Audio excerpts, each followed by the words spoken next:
Hi there, Miss Nicole here.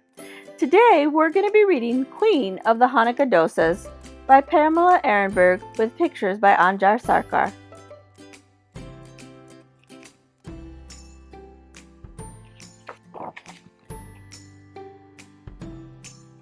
It wasn't that I didn't want my little sister Sadie to help us make dosas for Hanukkah. The problem was she climbed too much. I explained this to my mom on Thursday. I explained this to my dad on Friday. I explained this to my Amma on Saturday.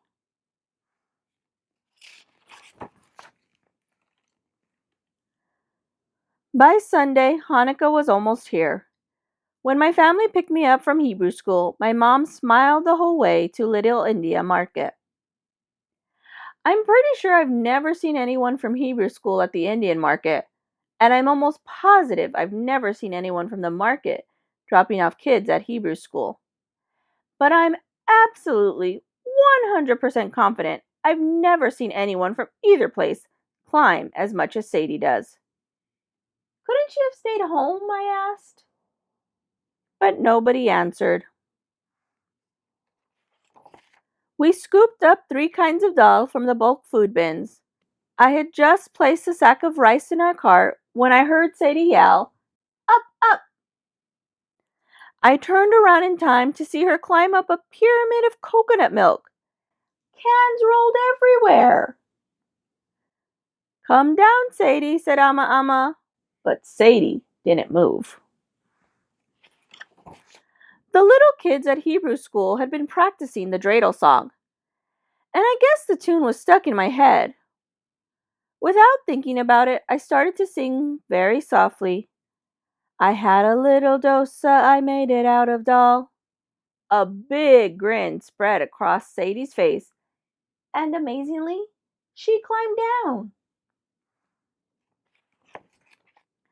At home, the dal and the rice had to soak for a long time. Sadie insisted on wearing her dreidel costume while we wrapped Hanukkah gifts and strung paper dreidels in the windows. Making Indian food that my mom ate as a kid for a Jewish holiday that my dad grew up with, that was a lucky combination. But what felt even luckier was that the house was still standing after a whole afternoon with Sadie.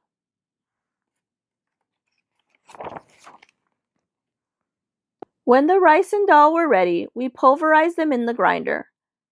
"Up, up!" yelled Sadie, climbing onto the counter to push the button. "Come down, Sadie," said Mom, but Sadie stayed where she was. Was there a chance this song could work again? Just in case, I started to sing, very softly. I had a little dosa, I made it out of dal. Sure enough, Sadie grinned and climbed down. Finally, I added just a little salt. "Up, up!" yelled Sadie, climbing onto the bench and knocking the salt out of my hands. "Come down, Sadie," said Dad, but the smiling Sadie stayed put. Now I was an expert. I could handle this. One more time, I sang very softly. I had a little dosa, I made it out of dal. This time, Sadie giggled when she climbed down. Monday afternoon, we all rushed home from school and work. It was time to make the dosas. Just like the Maccabees, my mom rubbed oil in a pan called a tawa, where we cooked the dosas. When my mom lit the stove, the flame burned as brightly as I imagined the temple light burning all those years ago. The dosas sizzled in the coconut oil, and our whole house smelled like Hanukkah.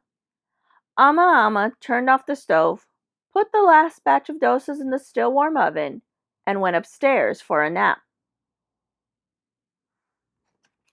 Just then, our cousins arrived to celebrate the first night of Hanukkah with us. Mom and Dad and Sadie ran outside to say hello. I followed them outside and almost didn't notice when the door clicked shut behind me. Uh-oh. Mom jiggled the doorknob. "Who's got the key?" called Dad. I pressed the doorbell over and over, even though we all knew it was broken. My cousins banged on the door, but Ama didn't hear us.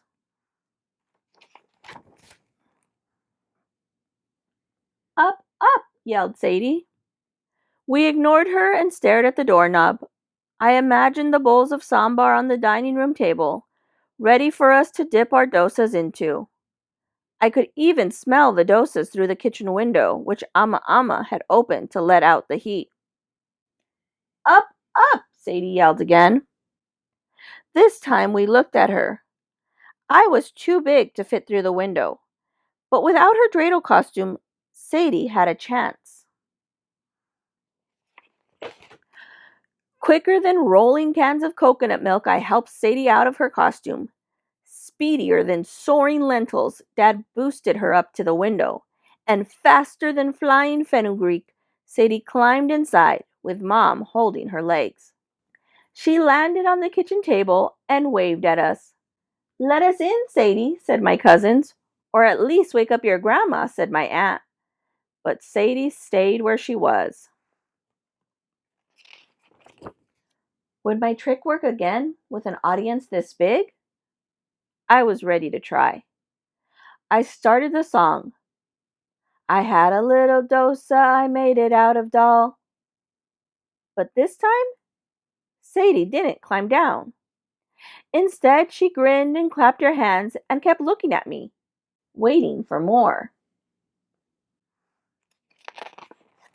If only I'd known what else to sing. But it was hard to think with the smell of dosas making me super hungry. I imagined gobbling up 100 dosas, then filling my plate with more. Suddenly, I knew how to end the song. I sang, "It tasted very yummy, I had to eat it all." Sadie burst out laughing. Then she climbed down and opened the door for us. Everyone rushed inside. Mom went upstairs to wake Ama. My aunt took the dosas out of the oven while my cousins and I put candles in the Hanukkah menorah. "Up, up," yelled Sadie. Dad lifted Sadie, queen of the Hanukkah Dosas, onto his shoulders as Mom and Ama came downstairs. "It's a good thing she's such a great climber," I said. "I always knew her climbing would come in handy." Mom's eyes shone as brightly as the candles. Dad said, "I wonder if Judah Maccabee's big brother was surprised when he turned out to be useful." I grinned as I piled dosas on my plate, filled a cup with mango lassi, and ran to join my cousins. That was Queen of the Hanukkah Dosas by Pamela Ehrenberg, with pictures by Anjar Sarkar.